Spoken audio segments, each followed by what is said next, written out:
This country is famous around the world as the land where Tango was born, where soccer legends have risen, where some of the best beef is served, and where remarkable wines are produced. Yet, while a century ago Argentina stood among the wealthiest nations on earth, the decades that followed brought repeated financial turmoil, debt defaults, runaway inflation, and money escaping abroad. Here, governments shift, laws are rewritten, and the value of money transforms almost overnight. Argentina is the 8th largest country in the world, yet it has only 46 million people. While Brazil has 48% European descent and Mexico ranges between 15 and 49%, Argentina stands apart with 85% of its population being of European descent. This isn't an accident. Article 25 of Argentina's constitution explicitly encourages European immigration, creating a demographic reality that's completely unique in Latin America. The concept of an illegal immigrant practically doesn't exist. You cannot be deported for violating visa or passport regulations, and obtaining citizenship here is faster than almost anywhere else globally. This creates a fascinating paradox where a country that historically favored European immigration now welcomes people from all backgrounds with open arms. Argentine women and their remarkable presence in international beauty competitions. The beauty of Argentine women is often attributed to a unique genetic blend of Italian passion and Spanish grace, creating features that frequently leave people speechless.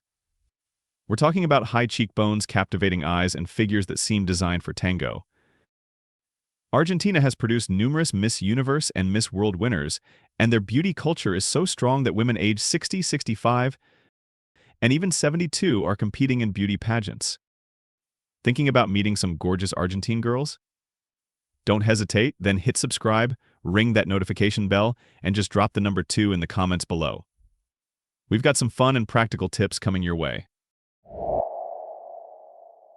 Moving into the Andes highlands, we encounter something that most people would never expect to be legal in South America: coca tea. When you step into the high-altitude Andes Plateau, where elevations range from 7,500 to over 8,000 feet above sea level, the thin air hits you immediately. Adjusting to these altitudes is no easy task, which is where coca tea becomes essential. Coca tea is completely legal, widely available, and costs around 500 pesos, roughly half a US dollar. It's consumed openly to relieve fatigue, headaches, drowsiness, and most importantly, altitude sickness. Dating back to the Inca Empire, coca was cultivated as a precious medicinal plant and remains vital to Andean culture today. Interestingly, chewing coca leaves or drinking coca tea is very different from using illegal stimulants, even though they come from the same source. To make just 1 gram of cocaine, it requires around 66 pounds, about 30 kilograms of coca leaves, along with a complicated chemical and industrial process. The link between coca tea and cocaine is similar to that between poppy seed bread and opium, meaning their effects and impact are completely different. In addition to the cocaine alkaloid, coca leaves also contain caffeine, taurine, and many useful compounds when taken in small amounts. The regulations vary dramatically across South America. Chile prohibits all forms of coca use. Argentina allows dried coca leaf sales but prohibits cultivation. Bolivia and Peru permit cultivation only in specific regions. Here's the disturbing reality: 95% of the world's coca production doesn't become tea or candy but ends up as cocaine in developed countries.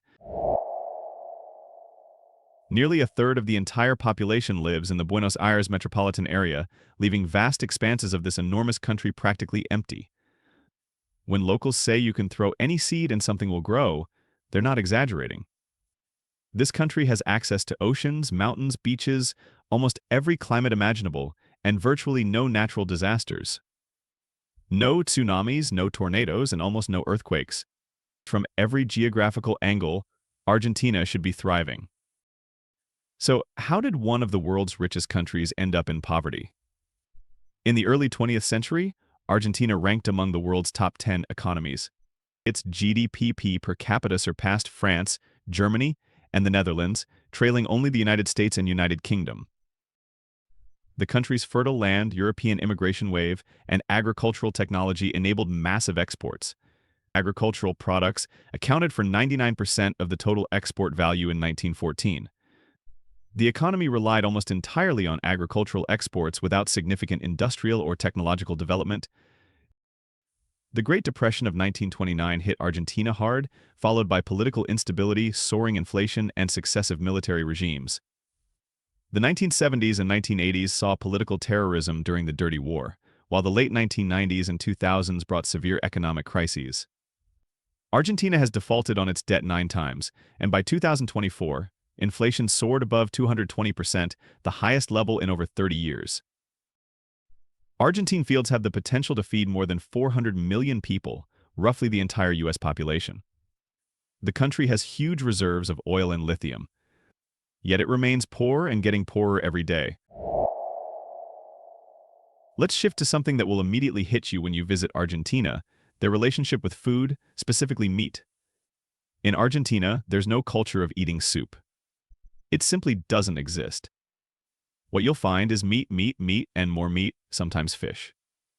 For breakfast, there's always flour-based food, pastries, empanadas, but healthy food options are surprisingly limited. The average Argentine consumes an astonishing 44.8 kilograms of beef every year. That's equivalent to enjoying a whole cow's leg solo. The number of cattle in Argentina once doubled the human population, peaking at over 50 million cows compared to about 20 to 25 million people in the 20th century. Argentine beef has long been a major export and is often rated by international chefs as the best in the world, thanks to famous breeds like Hereford and Aberdeen Angus. Everything is cooked to perfection over smoldering fires and paired with chimichurri so vibrant it'll make you want to break into a tango. But the food culture extends beyond beef. Empanadas are delightful pastries filled with various ingredients like spicy beef and cheese. For dessert, dulce de leche represents the ultimate sweet treat, a velvety caramel that will have you questioning why you ever settled for anything else. Eating in Argentina isn't just about filling your stomach. It's about having an unforgettable experience that transforms any meal into a celebration. Pro tip: come with an empty stomach and prepare for a delightful food-induced slumber, because Argentina's food is so tantalizing that it'll leave you completely satisfied. Aside from their famous steaks, Argentines have another great love that borders on obsession: football. Before continuing, tell me in the comment, who is your GOAT? Ronaldo or Messi? Let's see which side wins this battle. Everywhere you go, even in the smallest villages, there's a school and almost always a soccer field. This country treats football almost as a religion, and I'm not exaggerating. This is the nation blessed with both Maradona and Messi, two of the most incredible players in history.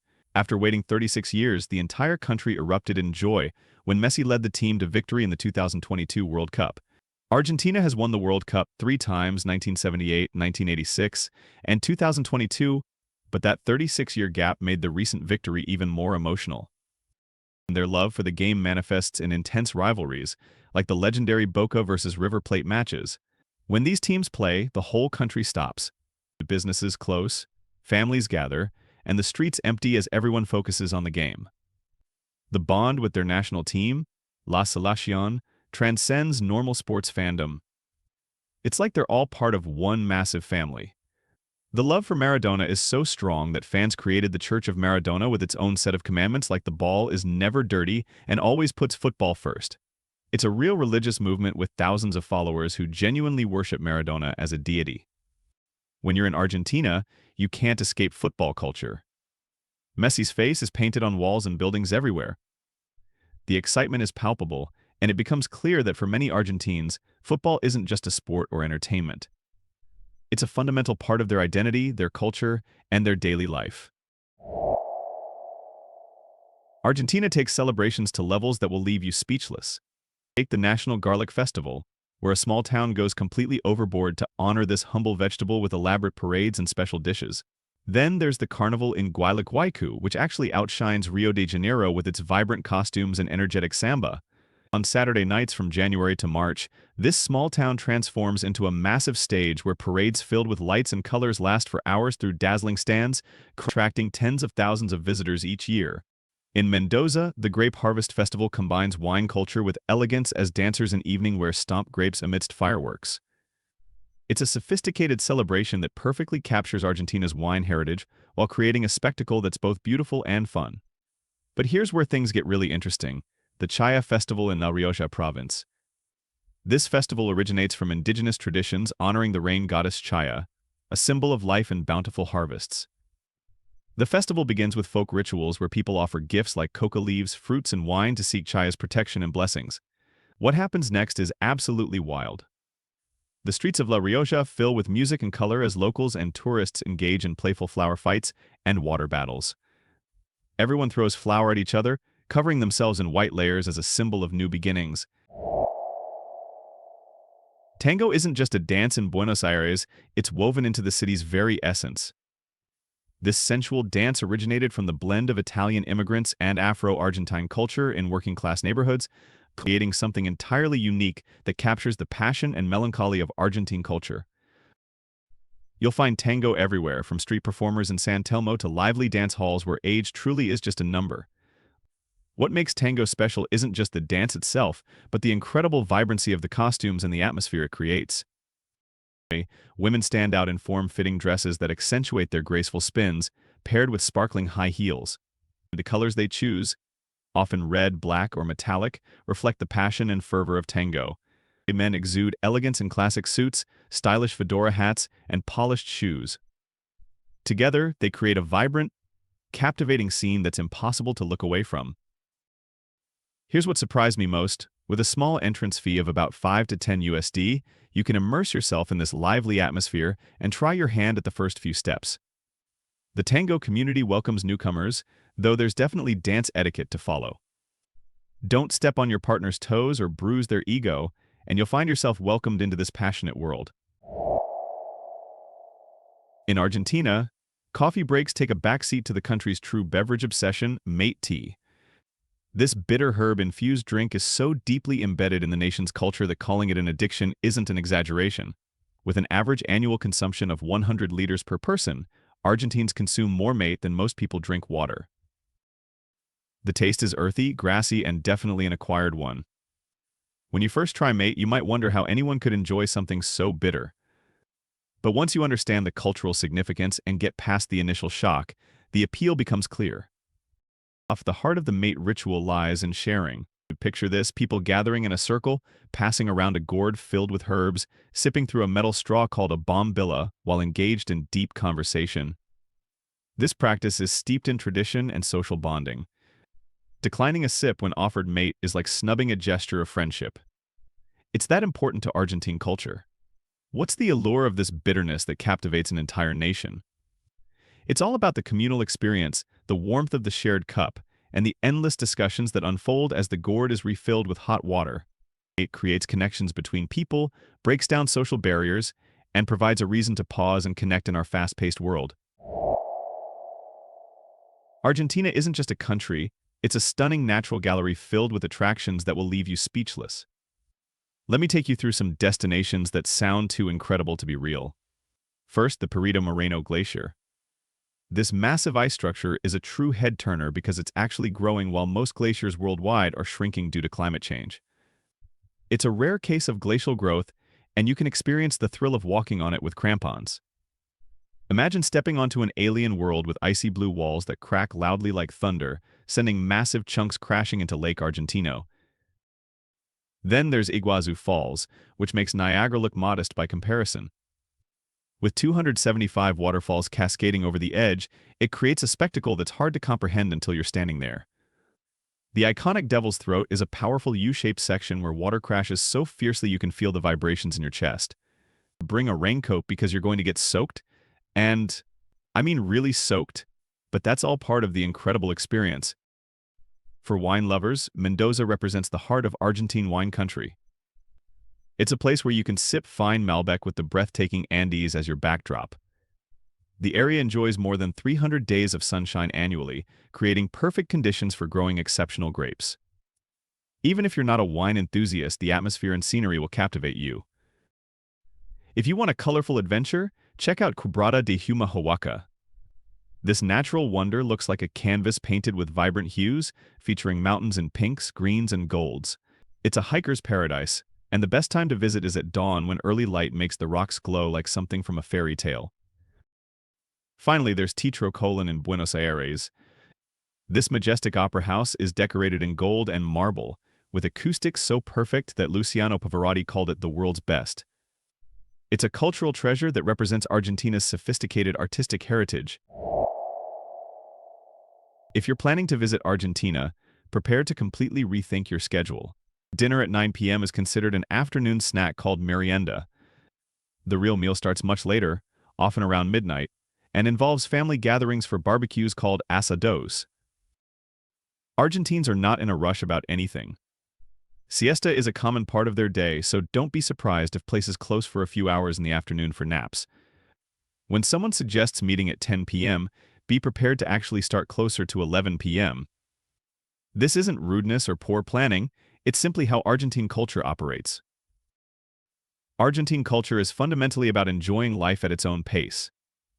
They prioritize relationships, conversation, and savoring experiences over rigid schedules and efficiency. Hold on to your hats, because Argentina's political history is more dramatic than any television series you've ever watched. Back in December 2001, during a severe economic crisis, the country experienced something absolutely unprecedented: 5 presidents within a mere 12-day period. Let that sink in for a moment. That's one presidential change every 2.4 days, creating a political roller coaster that would make any constitutional scholar's head spin. This wasn't just political instability, it was complete governmental chaos. Presidents were resigning, being forced out, or refusing to take office as the country spiraled through its worst economic crisis in modern history. Banks were closed, people couldn't access their savings, and the government was essentially paralyzed. The rapid succession of presidents became a symbol of how quickly things can change in Argentine politics. But Argentina's political history also includes groundbreaking achievements that put the country decades ahead of its time. Enter Isabel Perón, who made history in 1974 by becoming the first woman to serve as president anywhere in the world. This wasn't just a symbolic achievement. She actually held executive power and made decisions that affected millions of people, setting a precedent that wouldn't be matched in many developed countries for decades. Then there's Cristina Fernández de Kirchner, an influential leader who served 2 terms and left an indelible mark on Argentine politics. These women didn't just break the glass ceiling, they completely shattered it with their tenacity and distinctly Argentine spirit. Their leadership styles and political legacies continue to influence Argentine politics today. Argentina made a revolutionary step in 2010 when it became the first Latin American country to legalize same-sex marriage. This wasn't just a symbolic gesture, it gave same-sex couples exactly the same rights as heterosexual couples, including marriage and adoption rights. The path to this historic decision wasn't easy. After a grueling 15-hour debate in Congress, people in Buenos Aires erupted in celebration when the law passed. The streets filled with rainbow flags and joyful crowds celebrating with couples who had been waiting years to make their relationships legally recognized. But Argentina didn't stop there. In 2012, they passed groundbreaking gender identity legislation that was even more progressive than laws in most developed countries. Then, in 2021, they went further by becoming the first Latin American country to recognize non-binary people on official documents. Just last year, they had the first openly transgender person become a lawmaker in the region. You can witness this progress during Buenos Aires' massive Pride events, where the entire city transforms into a colorful celebration of inclusion and diversity. Argentina's efforts have established it as a regional leader and an inspiring example for other countries. They've demonstrated that when a society chooses to embrace everyone, it creates benefits for the entire community. This progressive stance on LGBTQ rights stands in stark contrast to many other Latin American countries, even surpasses the legal protections found in some parts of the United States and Europe. It's a remarkable achievement that reflects Argentina's commitment to human rights and social justice. Now let me tell you about one of the most extraordinary railway journeys on Earth. Situated at an altitude of 4,000 meters in the Andes, the world's longest mountain range at 8,900 kilometers, the Tren a las Nubes, or Train to the Clouds, operates on one of the highest railway lines on the planet. This isn't just a scenic train ride. It's an epic 16-hour journey covering 217 kilometers while ascending 3,000 meters and crossing 29 bridges, 12 viaducts, and 21 tunnels. The engineering required to build this railway through such challenging terrain is absolutely mind-boggling. The train departs early from the city of Salta, traveling through the Lerma Valley and the Quebrada del Toro before reaching the vast Puna region. It makes only 2 stops near the end of the line, and both are worth the entire journey. The first stop is San Antonio de los Cobras, an ancient town with low-slung houses and a small market selling handicrafts, clothing, and souvenirs. It's like stepping back in time to experience authentic Andean culture at extreme altitude. The second and final stop is the LA Polverilla Viaduct, an arched bridge stretching 224 meters long and standing 70 meters high over a valley. This engineering marvel earned the train its name, Train to the Clouds, because clouds often envelop both the train and the surrounding mountainsides, creating an otherworldly experience. But Argentina's railway adventures don't end there. The country is also home to the Tren del Fin del Mundo, or End-of-the-World train, which takes passengers to Ushuaia, the southernmost city in the world. Here's a chilling detail. The main station of this railway was once a military prison, and the tracks were originally built by inmates. Did you know that the first Jesuit pope comes from a country known for its love of tango and steak? Meet Pope Francis, previously known as Jorge Mario Bergoglio, a down-to-earth guy who grew up using public transport in Buenos Aires. What makes Pope Francis remarkable isn't just his religious leadership, but how his Argentine roots shine through in everything he does. His humble approach to life remained consistent even after becoming pope, as he chose to live in a simple apartment instead of the lavish papal palace. This decision shocked Vatican observers, but perfectly reflects Argentine values of simplicity and authenticity. His Argentine heritage is evident in his relaxed demeanor and unwavering support for those in need, which mirrors the generous and resilient spirit of his homeland. When you see Pope Francis interacting with people, you're witnessing classic Argentine warmth and openness on the world's biggest stage. If you're planning to visit Argentina, remember to adjust your schedule for their relaxed approach to time. Come with an empty stomach for their incredible meat culture, and prepare to be welcomed into mate circles where strangers become friends over bitter tea and endless conversation. I'm curious to hear your thoughts. Which of these 15 facts surprised you the most? Was it the political chaos of 5 presidents in 12 days, the progressive LGBTQ rights that surpass many developed countries, or maybe the fact that Argentina was once richer than France and Germany? Share in the comments below which fact blew your mind, and let me know if you've ever experienced Argentine culture firsthand. And don't forget to hit subscribe, turn on notifications bell so we can see you again in our next video. Thanks so much for hanging out with us today. I hope you enjoyed it. Your support truly means the world. Wishing you the best of luck.